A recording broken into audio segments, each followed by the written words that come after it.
Hey everyone, Michelle Seidling here with another episode of Food Experience Unplugged. Today we're talking about emotional eating, what it is, what factors are involved, and how to overcome it to make the most of your food experiences and your life. Here to help us do that is Andrea Caprio, the founder of Wellness Methods and an emotional eating expert. Andrea Caprio, welcome to Food Experience Unplugged. Thank you so much, Michelle. I'm really excited to be here with you and be with your listeners as well. Thanks for having me. Yes, well, when we met several weeks ago, I was impressed from the get-go about your passion for emotional eating and just thinking of not only your background experience in many phases of nutrition, many aspects, but also really your background and how that comes out in your coaching and in your teaching and will you tell us a little bit about yourself to begin with, maybe a short introduction and how you got to this point? Thanks so much. Yes, I got to become a nutrition coach actually only a couple of years ago. Now I'm not that young anymore and had done plenty of other things in my life. And I became really a nutrition coach through my own story. I was a super busy entrepreneur, working very hard, lots of stress, always stress in my life. And eventually I felt my, health started to take a toll. I put on weight, I had migraine headaches, I had a bad skin, I had digestive issues, and so on and so on. And my energy was very low as well. I was constantly tired and probably often burned out. And I followed a cleanse, a 21-day cleanse, which, by the way, now I also recommend my clients and work with them on that. And I did that, and I realized how much better I felt after the cleanse. And I did it again shortly after, and I realized the power of food. And now you, Michelle, is definitely, I know you're agreeing on it. I mean, you're full on, and I love your experience, by the way, just, showing people how they can embrace food, how wonderful food is.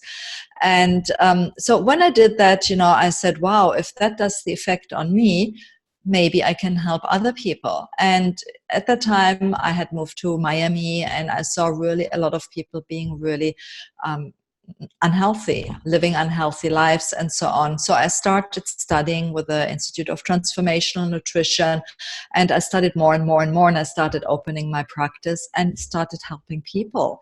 And I saw so often, when they came to me, they had tried everything before, over and over, the diet, the yo-yo dieting. And, when they came to me, they were really I was their last resort.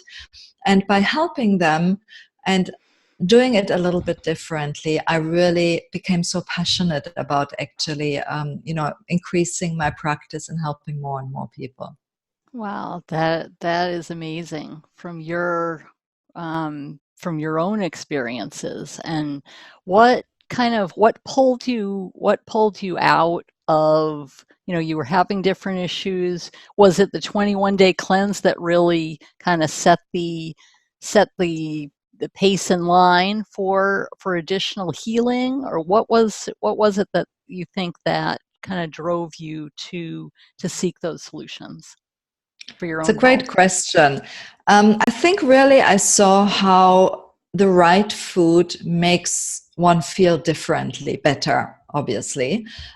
Because, it's not that I ate really very unhealthy. I believe now I know I did eat unhealthy, but I'm from Germany. In Europe in general, we eat in general, I don't say always, but a little bit better perhaps than in the States. I followed sort of a Mediterranean diet, but I realized I had too much sugar. There was a bit of sugar in my coffee in the morning, and then there was the yogurt with the granola and the sugar, and, there was perhaps a little sweet there, and so on and so on. And I realized, adding up all that sugar made really was not right for me. And then there was also gluten and dairy. And these are, for example, two things that a lot of people react to. Now, I don't have a full-blown intolerance, But I know if I eat too much of these, then, I feel it. I feel digestive issues. I feel my skin breaking out. I feel tired. I get migraine headaches, and so on and so on. So when I did this cleanse myself, just by taking all these trigger foods away, I felt really better. And I think the energy was the biggest for me. And that I realized later when I studied actually is it's about personalized nutrition. This detox might have not necessarily worked for other people. I believe for most it will work. I see when I start working with my clients, often it's just getting rid of the toxins, starts off the healing process. And I think that's what happened actually with me, because later on, I healed more and more, and I could overcome more and more issues. Interesting. Yeah, that you're kind of seeing almost a chain reaction as you kind of do one thing and you're feeling healthier, and undoubtedly you spent a lot of time doing your own research about what works and what may not work for your situation, and that's amazing. And I'm sure you can feel it now with more energy, more livelihood, more ability to do what you need to do. Absolutely. And look, I believe it's a constant journey. It's not that now I'm healed from everything or so. No, of course, first of all, I believe really in personalized nutrition. And, when I did my studies, and then I become a certified master transformational nutrition coach, where I specialize in several fields, like, for example, digestive health and hormonal health, autoimmune diseases, emotional eating and weight loss and all that. So really adapting a personalized nutrition plan and lifestyle plan, because of course it's a holistic approach, is super important. And not only personalized, but also personalized depending on your journey. Now, what worked for me when I was 30 is not working for me anymore when I'm 50. Now I'm, in menopause. Actually, finally, I'm there.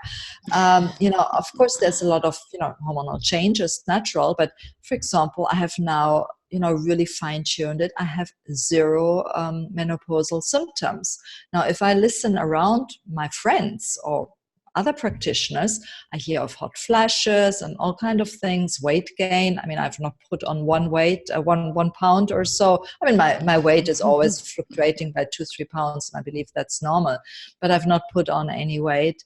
And, I feel absolutely like before. I'm actually happy, I must say. And I hear everybody else kind of is complaining. So it's a constant work and a constant adaptation. Absolutely. And there's always new information, new research studies coming out, and just kind of discerning what will work for you and what may not work for you. That's important as Absolutely. I'm well. sure you see the same as well for yourself and, for the clients you work with, right? Absolutely. So yes, I've tried different things, and as far as my clientele, um, just getting them interested in doing their own food research and kind of looking into things, not necessarily relying on a TV ad or something you may see in a magazine or something, but really taking the reins and taking charge of your health, essentially. I like So that. It's true. Taking charge of your health is true, and putting yourself first, prioritizing it, because, if you don't have your health, everything else fails. You cannot work, you cannot have your business, you cannot take care of your family or whatever it is. absolutely, definitely. And now, how do you feel because you're drawing from your own personal experiences, how do you relay that information per se in your work, as a coach in different group training sessions or other environments that you're in? Yes, great question. Look, when I work with my clients, I'm really very much focused on them. Of course, I bring some of my experience, but I am not my clients, right? Sure. We all are different. And I always say, what works for some is not working necessarily for the others. So for me, when I start working, is really I take a very personalized approach in the way of I am having a very thorough intake process, which a health assessment and also personal history body, the genetics, and all these things together. And then I prepare a personalized protocol. Now I go back there far more on the science, the evidence of science, than just Sure. saying, "Oh, that worked for me" or whatever. Of course, there's always some stories, and I know it worked for me. But again, some things, the ketogenic diet might work for some people, but for me might not work. Intermittent fasting is something. I mean, I believe intermittent fasting is great, but for me, with my blood sugar, would not work. But that's not why I would not support a client with that, right? So I draw really the difference there, to see what fits the client, and it is a trial and error approach as well. I cannot just say, "Oh, cut out the sugar and the gluten and the dairy, and you will be healthy," right? Might happen. In general, they improve, but there's so many other things as well. And a big thing is actually the emotional side of people. Absolutely. And talking about emotional eating today, and that's your expertise, being the guru that you are. So let's talk about emotional eating. What is, just kind of to set the record straight, if nothing else, what is emotional eating?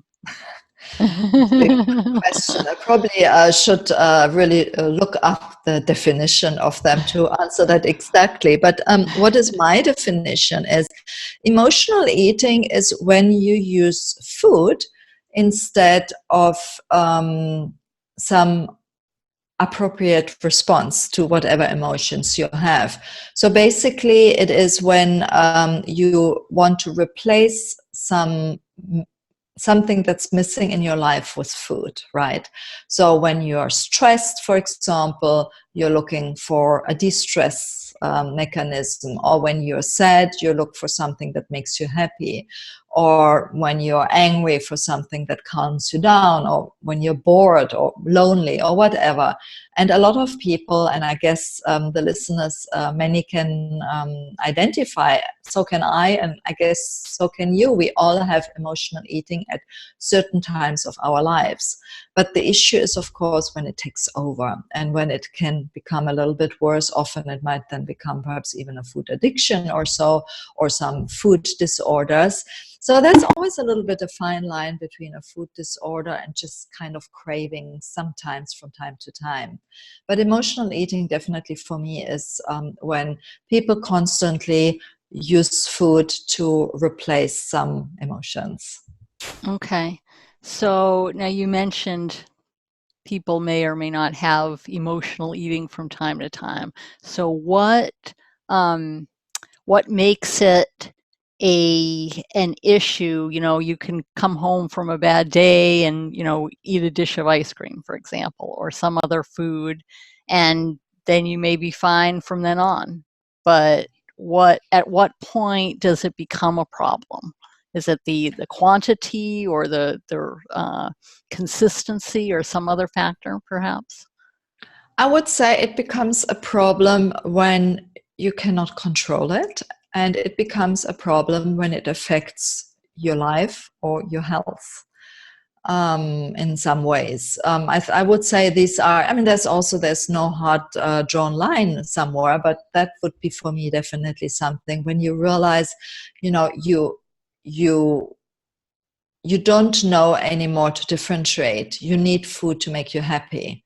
A lot of my Mm-hmm. clients come in, and by the way, that's something some of my clients say that, I taught them when at the end, after, I work with them usually over 6 months or so. And when I ask them, what did you learn, or what was the best or so? And they say, yes, before I thought I needed food to make me happy, but now I'm able to dissociate food from happiness. I am happy. I still enjoy food. I like food, but it's not needed to make me happy anymore. Sure, sure, definitely. Now, how is that different from, some people, engage in emotional eating, other people it's considered binge eating, then you get into, other eating disorders. Um, how is that, what's really the difference between emotional eating and other eating disorders, you've got anorexia, you've got bulimia, you've got a whole host of different things. Yeah.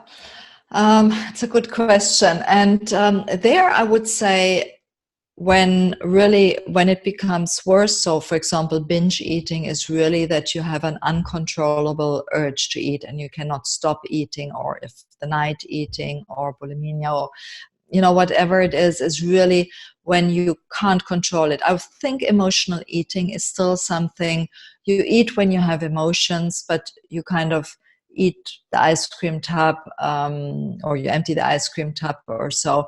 So it is not as a disorder that really affects your life completely, like an addiction, for example. It's not at that level yet. But quite honestly, I see a lot of my clients, there's there's kind of an overlapping way. So it's very difficult actually to say where does it start, where does it end. Sure. So, do a lot of people have both, or are there many clients who Yes, just have I emotional eating? see, and I see that, for example, some clients have during certain times of their lives certain symptoms, and they might go through the waves or so. So it might be really that sometimes it's perhaps more anorexia, and then they might become more emotional eaters. There is really a difference, and it's one part of an eating disorder in the end. Hmm. Sure, definitely. So it's more the driving factor is more connecting your emotions with food instead of Absolutely. distancing that. Yes, absolutely. So it's really when you use food to replace your emotions, to make up. I always say, what are you really hungry for? Yes, It's never definitely. the food, right? And No. when I work with my clients, I have, for example, I have a lot of tools I'm working with my clients, but one of them is quite nice. It's a list of what's physical hunger and what's emotional hunger. And of course, on a logical level, we know the difference. But the problem is with our subconscious. When we come home, and we're tired and we have the triggers. Now, with emotional eating, very often we have triggers. You have that, of course, elsewhere too, but often it's a trigger. It might be when we sit in front of the TV, we automatically start eating, okay? Or it might be whenever we are sad, we suddenly crave chocolate. Now, very often we look back into why is that? And again, that's something I'm working, when I'm with my clients. And it might be that, when you were a child, maybe your grandmother gave you chocolate, when you were at her house, and maybe you feel a bit lonely, perhaps your grandmother died and you feel lonely since that time, and that's why whenever you feel lonely you will grab some chocolate. Okay. And by identifying that, because when we know what it is, we can obviously work on it, right? And we can find other things that you might be able to replace not your grandmother with, but that you're missing your grandmother. Sorry. But it's definitely, and then it's really about finding some other mechanisms that work for you that are healthier than eating tons of chocolate. Sure. And we know Mhm. a little bit of chocolate, as far as it's dark chocolate, 85% plus, it is healthy, but that should be like one little piece, and I love chocolate. Look, and we discussed it earlier, you love it too, but just Yes, a little piece is absolutely okay. absolutely, absolutely.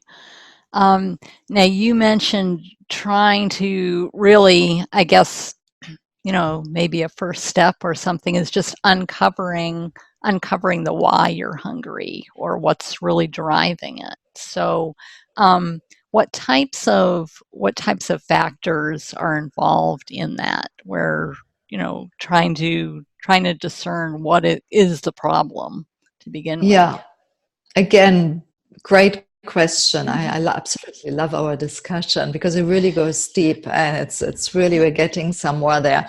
Now, the way I'm starting is really I'm looking at the root causes. I feel that so often in modern medicine, I mean, a lot of people come with health issue, weight issues, and that's, by the way, most people who see me have weight issues, and I realized almost all of them have emotional eating issues, right? And that's why I Okay. specialized actually in there. Now, when I look at my clients, once they're at that stage, having eaten not the healthy food over years, putting on perhaps some weight, often leads, of course, to some health issues. And I have a lot of clients with diabetes, high blood pressure, blood sugar issues, insulin, whatever it is, hormonal issues. A lot of people have hormonal thyroid issues and so on. Mm-hmm. So when I have somebody coming to see me, it's really that I look what are the root causes. Now, there are always several root causes, and it's always a holistic approach, right? You have the physical root causes, and you have the emotional and the spiritual, and a couple of others around, but I put, the bigger parts is definitely around there. So on the root causes, I will, of course, start first. Are there any imbalances? Like I mentioned earlier, my cleanse, I had too many toxins. So when you have too many toxins, it's very difficult to get rid of them and to get rid of fat, because both of them go together. Sure. Digestive root causes, hormonal issues, food intolerances. We mentioned those already earlier. So there are plenty of root causes that can happen. And then, like we said earlier, the emotional side, of course, is very, very important. And I see very often the trauma that happened somewhere before, usually during the childhood. Now, it's not always needed to be a big trauma, 9/11, something like that, which we just had recently. So, Sure. but it is really, that we sometimes have smaller things. It might be a separation of parents, but it might just be that, our parents come home in the evening and they're super tired, and they sit us in front of TV with a bowl of chips. Now, we think at that stage our parents don't love us. And that can be a trauma for us as a child, in fact, our parents just needed some time off, and that was the easiest thing. And that since that time we are eating chips, right? So that's, really finding this kind of root cause there is super important for the work after, because then by working on it, we are able eventually to let go, forgive and forget, work on it and let go. And then, we can dissociate the chips with the we are not lovable. Sure, definitely. Wow, so you're uncovering, whatever it is, and then kind of going from there. So why is it that it's so hard for people to overcome emotional eating? Or do you find it that people It have a is hard super time? hard, and I'm trying to get the best answer, because there are plenty of answers. Because I think it's really of the fear. The fear is probably the biggest. People usually at that stage have tried everything. They have tried plenty of diets. They have probably taken some kind of diet pills, might even sort of surgery, or even done it, or, whatever it is. They've really tried a lot of things, and just it doesn't work. So, of course, at this stage, they have the fear of failing again, right? And before then doing anything, they will not really be consistent, because they just think they will fail, so why should I try, kind of. Then they very often don't know, because, as I mentioned earlier, it is a very personalized approach. What works for one is not working for the other. So many people go on internet, Google, or whatever it is, and they find something on Facebook, or the newest cure, or whatever it is, and they try it, and it's not working. And it's also very often they try one thing, but it needs a holistic approach. I mentioned earlier, they're usually root causes. So if you have a biochemical imbalance, for example, if your hormones or your neurotransmitters are imbalanced, all these things, you might even try the right things, but if they are not working properly, if you have too many toxins, you can do as much as you want, eat super healthy, it's not gonna work. If your stomach acid is not there, it's not breaking down the nutrients, and you can't absorb the nutrients, your body will ask for more. And the most important, if you don't work on your mindset, like I mentioned earlier, really knowing what is it actually what's going on there, then it's really, we're not going, we're just going to repeat over and over the same patterns. It's like with that in addiction, any addiction, it doesn't really matter if it's food or so. It's like this in many behavioral ways. When we have anxiety or depression, we repeat over and over the same patterns, and it's very difficult to get out on your own, because again, I think usually we don't know this, or we don't have the skills for that one. So I think it's really understanding all that, and really having a professional help you putting that together helps to overcome. And that, I think, so many people try it alone, and it's just very difficult.